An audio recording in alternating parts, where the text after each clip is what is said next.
Cross specimens are integral part in pathology practical exam. Hi, I am Dr. Darshana Patel. In this video, I will discuss most commonly asked liver pathology specimens for undergraduate MBBS students. First specimen is of CVC liver. Chronic venous congestion is seen in right heart failure patient. Here we can see entire specimen of the liver. So liver is somewhat enlarged, outer surface is smooth. Here we can see capsule is attached to the liver. There is no nodularity on the surface. Here in the slice of the CVC liver, we can see cut surface. So it shows alternate dark and light areas. This appearance is called nutmeg liver, as it resembles nutmeg. Dark areas represent congested center of each lobule, while light area represents fatty peripheral part. Common causes of nutmeg liver are right heart failure, inferior vena cava obstruction, and hepatic vein thrombosis. Persistent CVC can result in hepatic necrosis in the centrilobular zone, which gets fibrosis and eventually leading to cardiac cirrhosis. Second specimen is of cirrhosis of liver.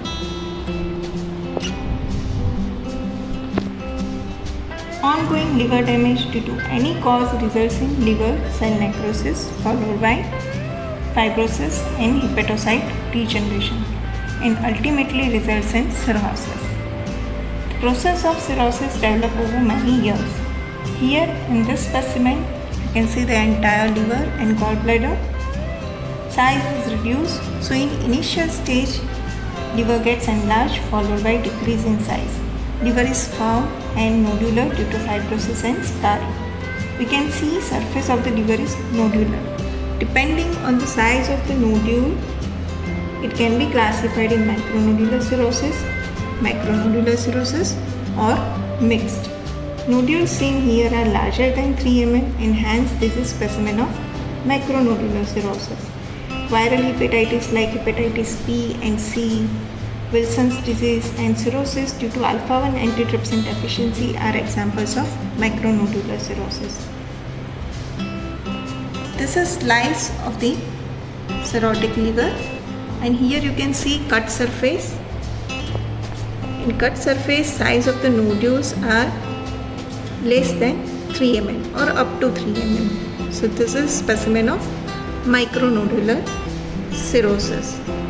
So common causes for micronodular cirrhosis are alcoholic cirrhosis, biliary cirrhosis, and cardiac cirrhosis. Moving to next specimen, which is tumor of liver. So metastasis is very common in liver compared to primary liver malignancies. Most common primary in liver are hepatocellular carcinoma and cholangiocarcinoma. Most common malignancy which results in liver metastasis are gastric, colon cancer, or we can say cancer of GIT system, breast cancer, ovarian cancer in female, and etc.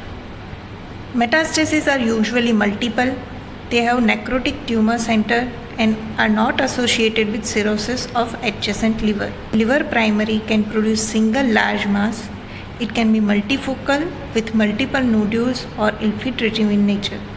Primary hepatocellular carcinoma is usually associated with cirrhosis in adjacent liver, indicating cirrhosis is the major risk factor for development of hepatocellular carcinoma. So in this specimen, we can see there is a large mass completely, or you can say entirely, replacing the normal liver structure. At the periphery, we can see some normal part of the liver. If we see this area, you can see the adjacent liver also shows some cirrhosis, and this is the entire tumor which is necrotic and has variegated appearance, multilobular,